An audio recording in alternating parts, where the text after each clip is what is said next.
Takulandirani lelo pa Malawi Live Today. Lelo takubwereseraniso Bon Kalindo.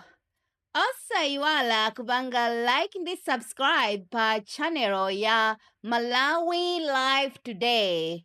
Bon Kalindo, ukuti chani lelo? Ngati pali chinthu chimene chikuononga dziko la Malawi ndiye ni nkhani yokuba, nkhani ya corruption, the DC. Izi ndikunena popitiriza mission yanga yoyimirira Amalawi kuwalankhulira anthu osauka amene alibe mawu, amene alibe platform yolankhulira. Ndipo izi ndizapitiriza kulankhula mopanda mantha, ndipo ine sinimaopa paere fisi anadya mkazi ache. Ine ndimamva chisoni kwambiri makamaka anthu akumudzi amene akukhuzidwa kumavutika, yeti tili ndi boma kapena tili ndi asogoleri kapena tili ndi ma institutions omachita check kuti mchitidwe umene uwu wakatangale muno Malawi uthe. Koma ayi, malo mokuti mchitidwe umene uthe ndi pamene inonso pano mchitidwe ukupitirira ndipo ukukula siku ndi siku. Lero tikamba kwambiri za nkhani ya corruption makamaka kuma ministries, makampani aboma, mabungwe amene akuzunza Amalawi muno Malawi. Amalawi ambiri ali pa chipinjo chifukwa cha nkhani zakatangale, nkhani zokuba zimene ngakhale Anti-Corruption Bureau komanso bungwe la Ombudsman sakupangapo kanthu kwenikweni. Ndipo inu ma authorities kumene muliko mukuyenera mudziwe kunena kuti ngati kuli chinthu chimene chikuzunza Amalawi ni nkhani yokuba, imene most of ma officials akapita kudera kuti akathandize anthu amachita demand ndalama. Ndiponso ngati ali mabungwe wakungwagwirisa anthu ntchito opanda kuwalipira ma allowances yawo, komanso opanda kuwapasa ma pension yawo, opanda kuwapasa ma salaries yawo. Izi ndikufuna kunena kuti ndichite report chifukwa ine ngati president wa anthu osauka kuno ku Malawi woyamba sindifuna kusekerera zinthu zopusa zizichitikabe muno Malawi chikhalire anthu akuzunzika kwambiri, especially akumizi. Ndipo not so only akumizi, ngakhale town kuli a lot of dubious activities zimene akuchita mabungwe amene amabwera muno Malawi ndikumachita pose ngati iwowo abwera kuti azathandize anthu akumizi koma akufuna kuabera. Ndafuna ndikambe za bungwe la Eskom. Bungwe la Eskom ine poyamba ndinkaona ngati likungozuza anthu ake okha ogwira ntchito, koma ayi, bungwe la Eskom likuzuza ngakhale ndi Amalawi omwe. Chifukwa tikapita ku Eskom ko tikakafufuza tipezeka kuti anthu ambiri ogwira ntchito ku Eskom akugwira ntchito chimozimozi ya polisi, kuzunzana okhaokha. Ndamva chisoni ku polisiko titamva kuti munthu wina pakana wa polisi wina waziponyera mu mtsinje wa Shire pa Liwonde chifukwa cha mavuto, chifukwa cha kuzunzidwa, chifukwa cha kukakamizidwa kuti azigwira ntchito zosakhala za msinkhu wake. Ndewa alembera kalata Inspector General kusanzika kuti ine ndikuzunzika. Odiso chimozimozi awa aku Eskom ambiri akuzunzika. Ndamva chisoni ndikuona chikalata china chimene alemba ma officials aku Eskom, akuluakulu aku Eskom, kunena kuti akuchita atulusa vacancy ya security. Yeti chikhalire nicho ku Eskom ko kuli anthu amene agwira ntchito ya temporary ya chitetezo a security kwa zaka 4 kwa zaka zitatu pakana lero sana alembe ntchito ya permanent. Lero akukatulusa vacancy yofotokoza kunena kuti akufuna vacancy ya anthu a security, afuna alembe ntchito anthu a security. Yeti amene ali pompo akuwuzidwa kuti ati asachite apply. izi zimukhoza kuona kuti ndi njira yozunzira amalawi tikuzunzana tokha izi ndi nkhani za corruption ndiye kuti pali wina waje afuna abwerese security company yake ku Eskom uko, and in this case it means anthu amene wawa achitetezo aku Eskom amene agwira ntchito on temporary basis kwa zaka zingapo, anthu amene wande kuti akhoza kupita ku khoti ndi kukachita demand ndalama zawo. Panopa kwatuluka chikalata chowakakamiza anthu aja kuti asayinire contract ya 3 months, ndipo akati choncho ndiye kuti palibe china chilichonse, kuwaphera anthu ufulu wawo. Eskom ikuzunza. Tikapita kumbali ya magesi ma services kuti apase anthu magesi, ndiye ndi chipinjoso chachikulu. Anthu ena anachita apply mwina 5 years ago, pakana lero pa komba waya olo mmozi palibe, polo olo imozi palibe. Chikhaleni cho anthu anapereka ndalama zawo mozunzika anthu akumuzi, kuimba ngakhale olo toll free line ku Anti-Corruption Bureau kuti anthu achite report pa 847 oyi palibe chimene chikuchitika. Anthu akuzunzika. Tikapita kubalaka uko kwa Msimuke, kunsimuke ndikubalaka kumene anthu akumene kusanayambe aonapo magesi. A Eskom akabwera kuti afuna athandize anthu akumachita demand ndalama, kumana makuti abwanja amakupangirani wiring ni ndani. Chimene chichi anasiya waya uyu wa fake and waya amene amafunika 50,000, ichi chimafunika 90,000. Ndiye basi tiye ifeyo tikubwerera, ndiye kuti pamembo driver wairiza kale gali motono, ndiye kuti amutuma wina kana kuti angati mukufuna kuti tikulumikizireni magesi mupereke ndalama zimene zozo. Anthu akuzunzika even pa Nsimuke sukulu pamene kuchita kuwachaja ndalama sukulu yokuti ikufuna ithandize anthu. Anthu akumene koko ambiri aikiridwa magesi, ngakhale kuti magesi oso sakuyaka, koma atachita demand ndalama ya polo, koma ndalama ya polo upeza kuti apereka koma polo yosanayikepo. Mchitidwe wa Eskom ukuzunza anthu ambiri muno Malawi apart from anthu awo ogwira ntchito, koma ngati Amalawi akuzunzika kwambiri m'madera osiyana muno Malawi chifukwa cha Eskom, kumene anthu ake ambiri aiwo ngakhale ma ministers ngakhale ndani ambiri aiwo angopita ndikumakapangako madiru, ndikumaba ndikumayikako magali moto ahayala ndibasi ndikumangopanga ndalama basi, kumangoja ndalama, kumangoba ndalama ku Eskom. Magali moto ambiri a Eskom ali grounded as we talk now.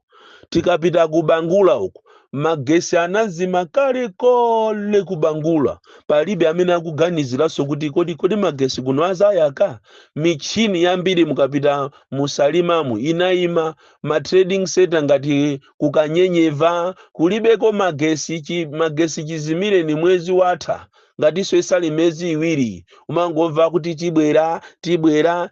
Anthu akuzunzika kwambiri, pakana kwa Amaweru anthu akuzunzika kwambiri. Ndizomvesa chisoni kuti Eskom ndi institution imodzi imene ili the most corrupted institution kuchokera ku polisi, chifukwa ku polisi kusotu nde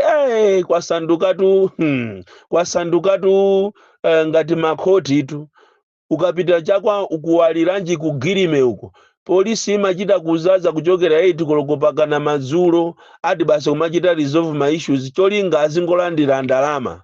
Ndizomvesa chisoni kwambiri kuti kuno ku Malawi tikuzunza nako toka. Amalawi tikuzunza na toka muziko la democracy. So panayenera kuti inu akulu muganizire kwambiri nkhani ya ku Eskom imene anthu ambiri akuzunzika kopsa. Nkhani ya Eskom magesi ino ndi nyengo imene anthu akudalira kuwotcherera, akudalira ena kuti apeze aonese mafilimu, ngakhale so mafilimu mukungozaza ana. A censorship board amati akafika kumene koko amangolandira ndalama kwa video show yo basi azipita ana akuonera mafilimu opsa kwambiri m'mizimu.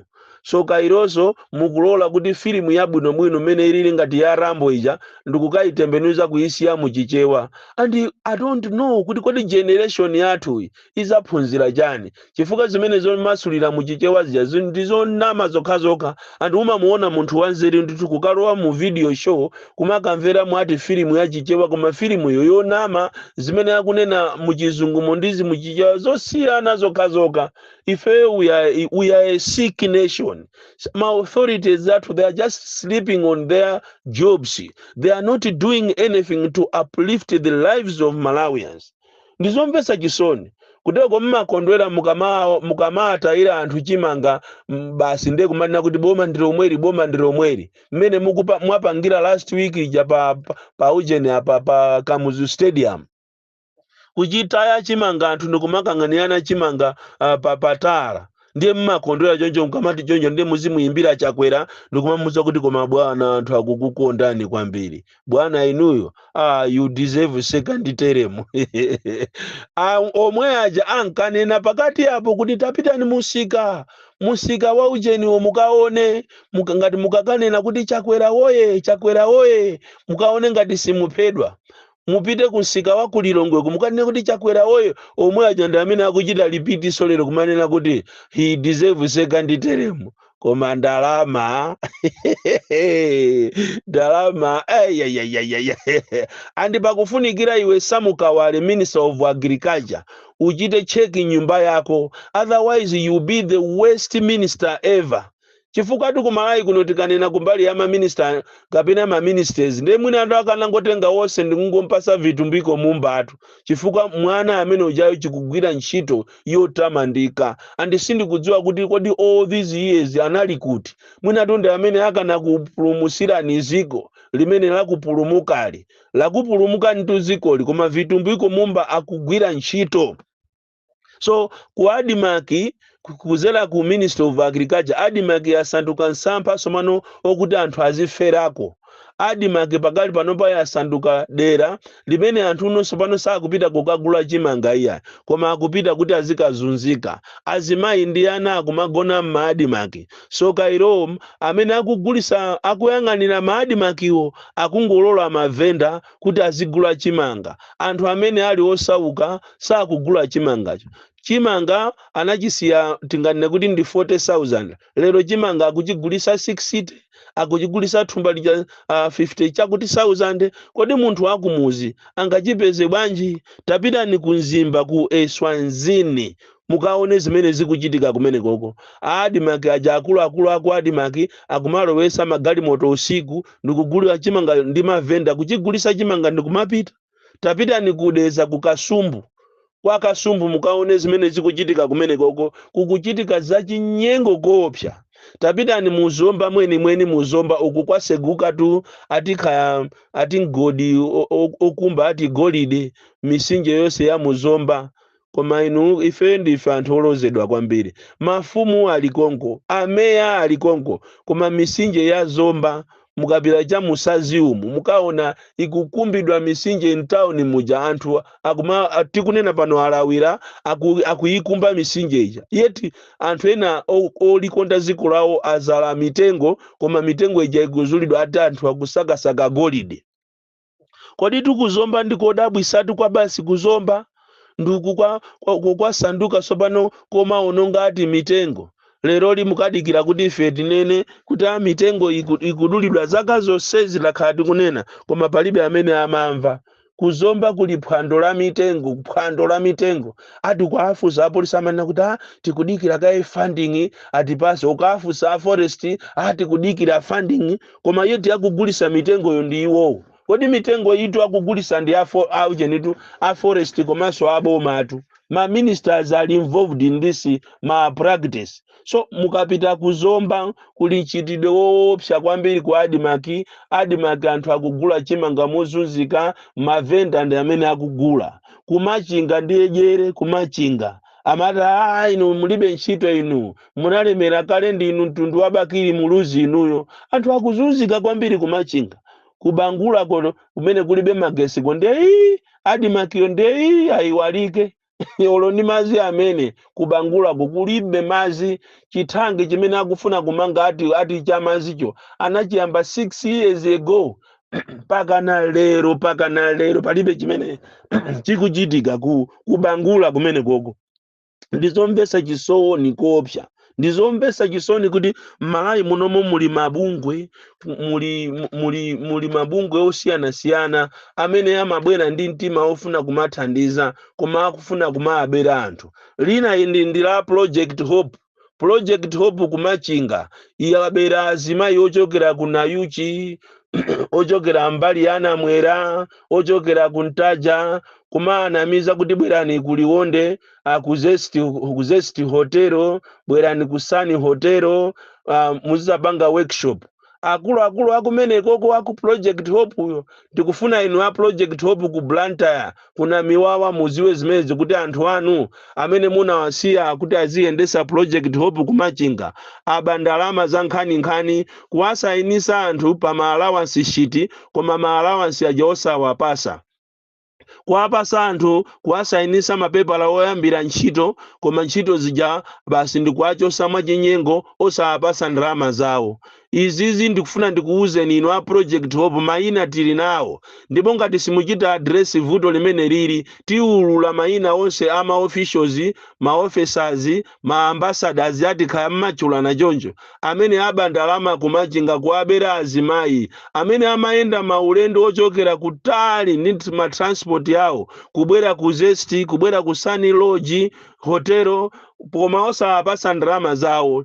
Ineyo mayina ndili nawo koma ndikupanga dala ulemu tiulula mayina amene wawa ndipo muziwe inu akulu a Project Hope kumene koti kunali akachule kalekale amayendesa Project Hope yo bwinobwino koma lero kwabwera manjanjawidi okuba akufuna kuabera anthu akufuna kuabera Amalawi osauka ndipo kuwayimbira mafoni anguti ayi tikuyimbirani pali wina amene ndalankhulana naye wakuliwonde bwana wakuliwonde ndalankhulana naye kuchokera Zana zemba osafuna kunena chilungamo kuba kokha ndiye ndikuchitana expose. I have all your names. Ine sinimafuna za uchisiru ayi sindifuna zopusa kuti Amalawi azizunzika chifukwa chokuti inu munapita ku sukulu kutengerapo advantage ati ndiye kumayimba mafoni kumaopseza kuti amene waulula kwa Boni Kalindo tithana naye timusumira.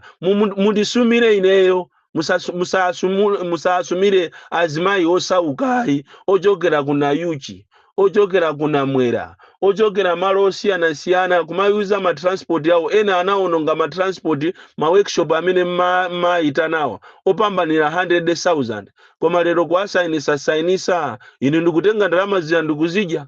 Anthu omvesa chisoni and izi sizikuchitika kokhako tuya zikuchitika ma organizations ambiri mwatola Amalawi kwambiri. Sono ngati mwatopa kuli bwino munyamuke muzipita musiye ma project anu and ngo board mukuyenera muwayang'ane zimene zizimupite ku Project Hope kuli katangale woopsa kwambiri amene akumayenda madera osiyana-siyana ndikumayitana anthu kwayambirira ndikuwanamiza kuti ndi ma volunteers koma ukayiyang'ana ujeni shitiyo si volunteers soye anamiza azungu kuti anthu amene akungothandiza koma iwo ndalamazo kumatenga iwo zapamwamwa kumazika matumba mwawo. Ziko la Malawi ziko lomvesa chisoni andale okuba ama organization okuba. No wonder lero limukoza kuona ngakhale mafumu amene nawonso ayamba kuba akuti akabwera anthu mizimu basi akumalemba ngati akalemba anthu aja akakalandira ngati alandira matumba awiri ndiye kuti thumba limodzi likupita kwa mfumu, ngati alandira matumba atatu ndiye kuti thumba limodzi likupita kwa mfumu lina likupita kwa kansala. Airovo anapereka ma 25 kg za chimanga kuchikwawa kwangu ngole uko tiye ndani uyu wakuchikwawa anakapereka kumene koko Airovo kupereka tuchimanga ma 25 kg kwangowe tiye ngowe kumachedwa kwa mwana wa njovu. Anthu anapezeka kuti mafumu akumene kwa anatenga chimanga chija kwa chisunga m'manyumba matumba okwanira 6 kuma anamiza Airovo kunena kuti imezi tikuagawira anthu. ziko lomvesa chisoni. Ndiye ine sindizasiya kulankhula, ndizapitiriza kuchita expose ino a Project Hope Machinga mundisamale kwambiri. Bon Kalindo, the DC, mwana woopsa kwambiri, koma akuboma akumayang'ana misewu. Tayang'ana misewu ochokera ku Salima kupita ku Golomoti kupita ku Baraka, umene uja ni msewu. Ndikumanena kuti ayi boma ndilomweri misewu yokupha anthu imene ma potholes yake sako sindikudziwa. From Jeza Village TM Mabuka Box 76 Mulanje Malawi Southern Africa.